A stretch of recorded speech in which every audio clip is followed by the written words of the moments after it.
শুধু গান নয়, গানের গল্প। সে ডানা মেলে উড়ে যায় অল্প অল্প একদিন, প্রতিদিন একদিন প্রতিদিন।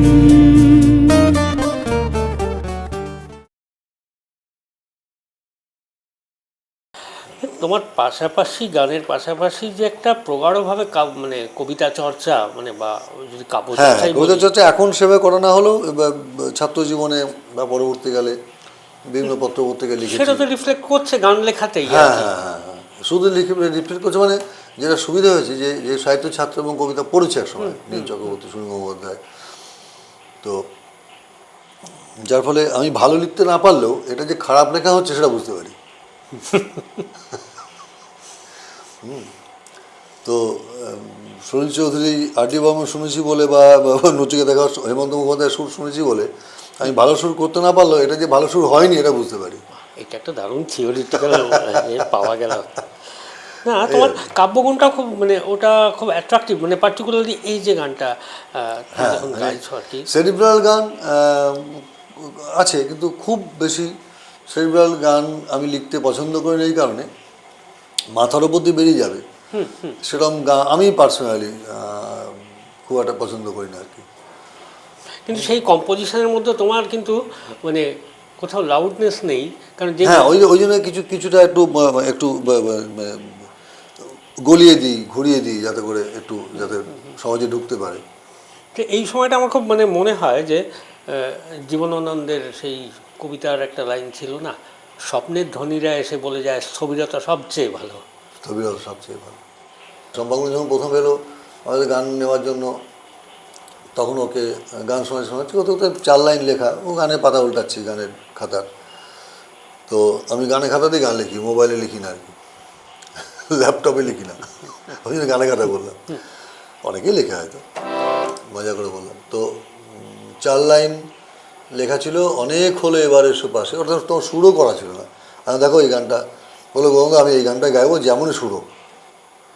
গানটা পরে সুর করেছিলাম, অনেক হলো এবার এসো পাশে, এবার মুখোমুখি নরম ভাসে, এসো মুখোশ মুছে একটু বেঁচে থাকার ও ভাসে।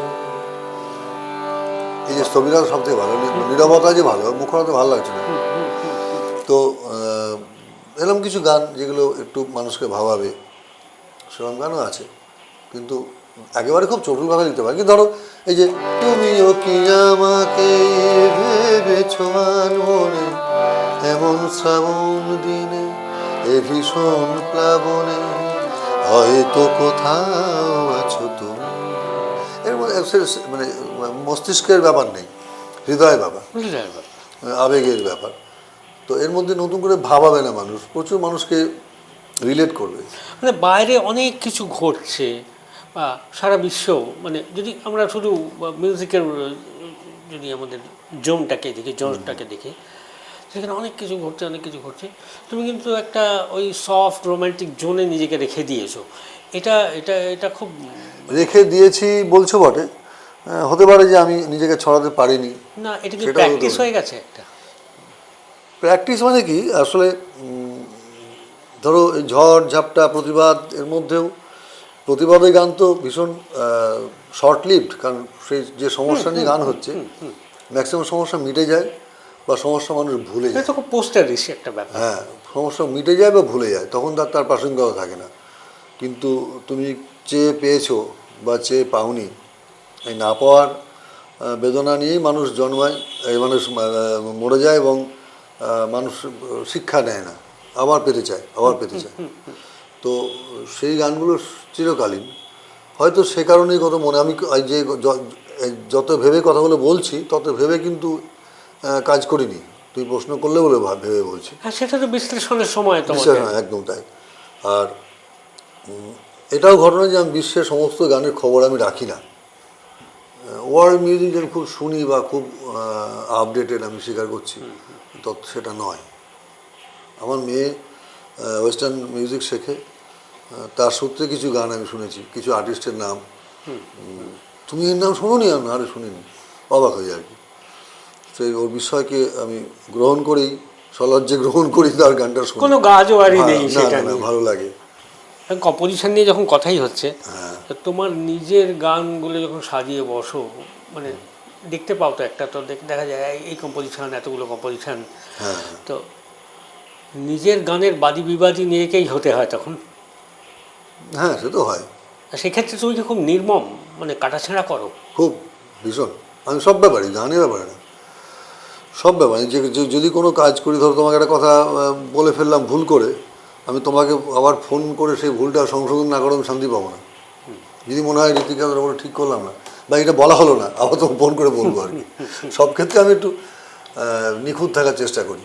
নিখুঁত থাকতে পারি না, খুঁত তো থাকবেই মানুষের সব ব্যাপারেই, কিন্তু যতটা পারা যায় perfection-এর দিকে এগোনো করা, যায়, হ্যাঁ। সেটাকে করা। তো কাটাছেঁড়া তো হয় নিজে, অবশ্যই নিজের গানের ক্ষেত্রে আরও বেশি হয়। যে লোকে বলবে কি, এত ছেলেপেলে পায়ে হাত দিয়ে প্রণাম করে, আমি যদি এই লিখি, আমি যদি এই সুর করি, আমি যদি এই গাই, তাহলে হবে কি করে? এটা প্রায় মানে একেবারে আত্মসমালোচনার একটা জায়গায় চলে যায়। ভীষণ ভীষণ আত্মপীড়ন বলতে অনেক সময় আত্মপীড়নের জায়গায় চলে যায়, আত্মপীড়নের জায়গায় শুধু সমালোচনা না। ব্যাপারটা মানে আমাদের যা জানার, আমরা কিন্তু শুধু আমরা কেন জানবো, অনেকেই জানতে পারবেন এই বিষয়গুলো। কারণ আমার মনে হয় যে গানটা খুব, গান তো শোনাই যায়, সারাক্ষণ শোনা যায়। এখন ঘুম থেকে উঠলেই প্রায় 80,000 গান, হোয়াটসঅ্যাপ, ফেসবুক, ইউটিউব, বিভিন্ন মাধ্যমে। কিন্তু গানের পেছনে বা একজন কম্পোজার, একজন গায়ক, তার যে কতটা ভাবনা থাকে, একটা মানুষ হিসেবেও তার কতটা ভাবনা থাকে, সেটা খুব জরুরি বোধহয় জানার। শুধু পাল্টা প্র্যাকটিস করা বা একটা গ্রুপ কর্ডস বাজিয়ে দিলে বোধহয় গান বাজনাকে সম্পূর্ণভাবে তার মধ্যে প্রবেশ করা যায় না। একটা জায়গায় তো প্রবেশ করতেই হয় আমাদের, একটা জার্নি, সেটাও একটা জার্নি, ঘুরে আসতে হয় আমাদের, তাই না? একদম তাই, ঠিকই তাই। তোমার সামনে সুযোগ পেয়ে আমিও বলে যাচ্ছি আজকে। বেশ করছো। তুমি যে মিউজিক ইন্ডাস্ট্রি বলে একটা শব্দ খুব শোনা যায়, যেটা হয়তো 70-এর দশক অবধি বা 80-র মাঝামাঝিও শোনা যায়নি। কেন 80-র মাঝামাঝি কেন, পুরো 80-তেও শোনা যায়নি। এটা একটা, এই শব্দটা তুমি বিশ্বাস করো? না, এটা এক্সিস্ট তো করেই, শব্দটা বিশ্বাস করি না করি, কিন্তু এটা তার শিল্প বটে। বা শিল্প মানে যেখানে ইকোনমি আছে, যেখানে অর্থ আদান প্রদান আছে, অর্থের বিনিময়ে কিছু হয়। আমি কমার্স পড়িনি, সেটাকেই তো বড় ইন্ডাস্ট্রি বলা হয়। ধরো বিড়ি শিল্প, ইট ভাটাটা শিল্প, হ্যাঁ। তো তারপর ধরো এমনি ক্ষুদ্র কুটির শিল্প, ডট পেন তৈরি, ফ্যানের ব্লেড তৈরি, তো সেমনি গান তৈরি হচ্ছে। সেখানে আমি তো বিনা মাসে গান দিচ্ছি না, বিনা মাসে গান শেখাচ্ছি না। এটা একটা ট্রেড একটা। আমি গান পয়সা নিয়ে, টাকা অর্থ নিয়ে গান বিনিময়ে। সে তো শচীন বর্মনও 60-এর দশকে 1.5 লক্ষ টাকা নিতেন আর কি। হ্যাঁ, কিন্তু তখন ইন্ডাস্ট্রি শব্দটা বলেনি হয়তো। ইন্ডাস্ট্রি হলো মানে আমাদের কলকাতা খুব বড় ইন্ডাস্ট্রি না। এখন সেটা কর্পোরেট লেভেলে অনেক সময় চলে যায়, তখন সে বড় হয়ে যায়। আমরা যারা ঘরে বসে গান বাজনা করি, আমার যে স্কুলিংয়ে বড় হয়েছে, তাদের কাছে এটা ইন্ডাস্ট্রি বললে আপত্তি নেই আমার, নেই। কিন্তু বিশাল বড় সড়ো কিছু না। আমরা যেটুকু চলে আমাদের, তুমি জানো আমরা গান বাজনা করে কত টাকায় পাই, তুমি বাজিয়ে কত টাকা পাও। স্মল স্কেল বলা যেতে পারে। স্মল স্কেল, হ্যাঁ, ওই আর কি। তো ইন্ডাস্ট্রি আছে, কিন্তু আসলে স্টুডিওটাগুলো চলছে, এতগুলো স্টুডিও চলছে, এতগুলো মিউজিশিয়ান বিয়ে থা করেছে, গান বাজনা করছে, এতগুলো করছে। সুতরাং ইন্ডাস্ট্রি তো বটেই, একদম জীবিকা নির্বাহ করা নিশ্চয়ই। হ্যাঁ, 100 বার। কেন এই প্রশ্নটা করলাম, একটা জিনিস খুব প্রকটভাবে দেখা যাচ্ছে, ভালো খারাপ আমি জানি না, আমি প্রশ্নটা রাখছি শুধু। প্রোগ্রামের নিরিখে একজন শিল্পীর মান নির্ধারণ করা হচ্ছে খুব বেশি, কার কটা অনুষ্ঠান আছে,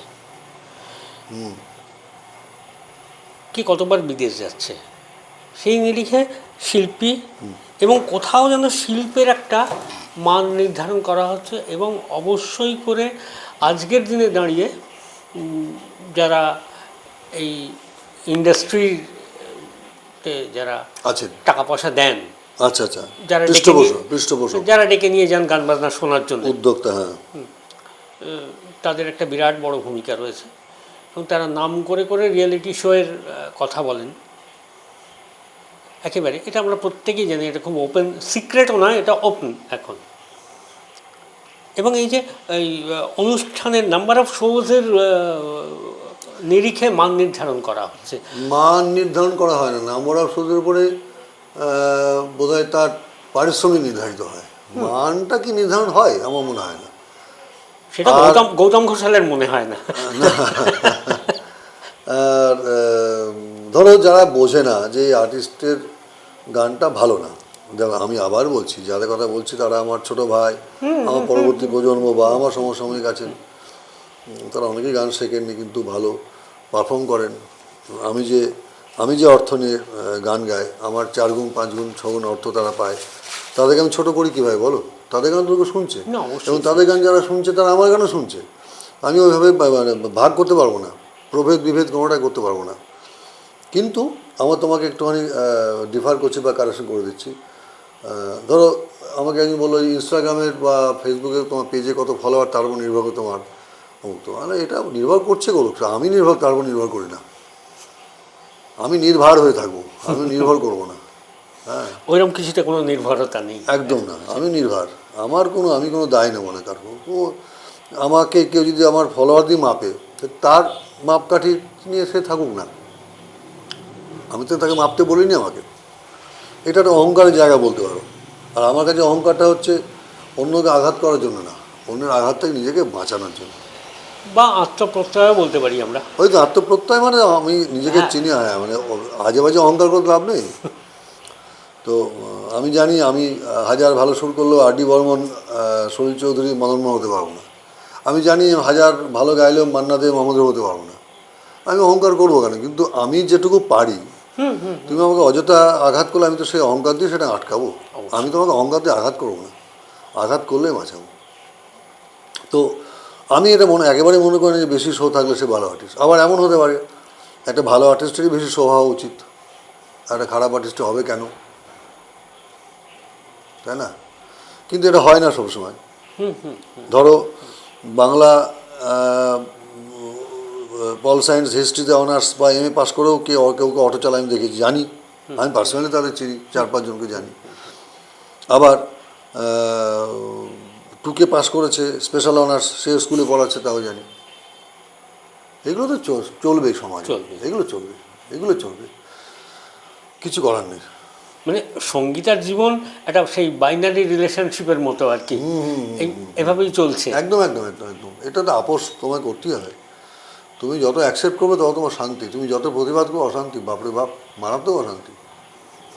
হ্যাঁ, আমি সিরিয়াসলি বলছি কি ক্যাজুয়ালি বলছি কি সার্কাস্টিক্যালি বলছি, আমি কিচ্ছু প্রকাশ করছি না, যা বোঝায় তিনি বুঝে নেন যারা শুনছে। অবশ্যই তুমি যত অ্যাকসেপ্ট করবে তত তোমার শান্তি, তুমি যত কেন প্রশ্ন করবে তত তোমার উত্তর না পাওয়ার যন্ত্রণা বাড়বে। মানে ও ভীষণ ভালো, কারণ ওর কোনো প্রোটেস্ট নেই। হ্যাঁ না, সেটা আমার খুব খারাপ, আমি সেটা হতে বলছি না। মানে অজাত শত্রুর মতো বদমাইশ লোক নেই, অজাত শত্রু হচ্ছে সব থেকে দুষ্টু লোক, আমি সেটা হতে বলছি না। কিন্তু তোমাকে চুপচাপ থাকতে হবে।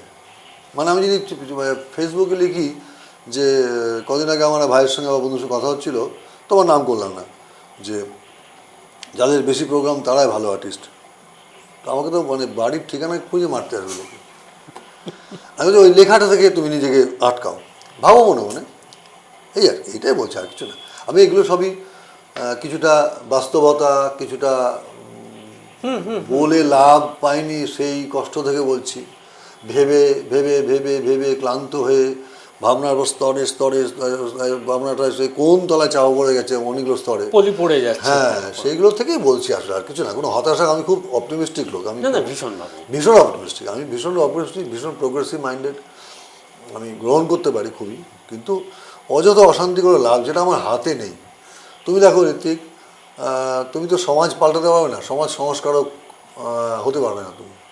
অযথা এই 4টি ফেসবুকে লিখে আর মাইকে নিয়ে বলে নিজের অশান্তি পারবে, তুমি পাল্টাতে পারবে না তো কিছু। রাষ্ট্র ক্ষমতা যদি তোমাকে, রাষ্ট্রশক্তি যেদিকে নিয়ে যাবে, তোমাকে সেইভাবেই ভাবতে হবে, তোমার জীবনচর্যা জীবনশৈলী সেইভাবেই হবে। তুমি তার বাইরে যেতে পারবে না, এর স্লো পয়জনের মতন। পৃথিবীর ইতিহাস, হ্যাঁ, তুমি যা ভাবছো তোমার ছেলে মেয়ে তা ভাববে না, তুমি যত হাজার শেখালে ভাববে না। রাষ্ট্রশক্তি এবং রাষ্ট্র না, পৃথিবী এখন পৃথিবী এইটুকু হয়ে গেছে এখন, আর ক্যাম্ব্রিজ বলের মতো হয়ে গেছে, তাই না? এই ধরলে এইখানে আমেরিকা, এখানে ইন্ডিয়া ধরা যায়, বুড়ো আঙুলে হাতের মুঠে পৃথিবী আর কি এখন। একেবারে। তো সুতরাং তোমার শিক্ষার কিছু হবে না তো। আমি হতাশা কথা বলছি না, কিন্তু ভুল বোঝো না, না না, একেবারেই না। যেটা বাস্তবতা সেটা বলছি তোমাকে। হ্যাঁ, এখান থেকে তো ভালো ভালো থাকার উপাদান, ভালো থাকার ওষুধ খুঁজে নিতে হবে। ভালো মানুষ নিশ্চয় আছে, ভালো মানুষ নিশ্চয় আছে।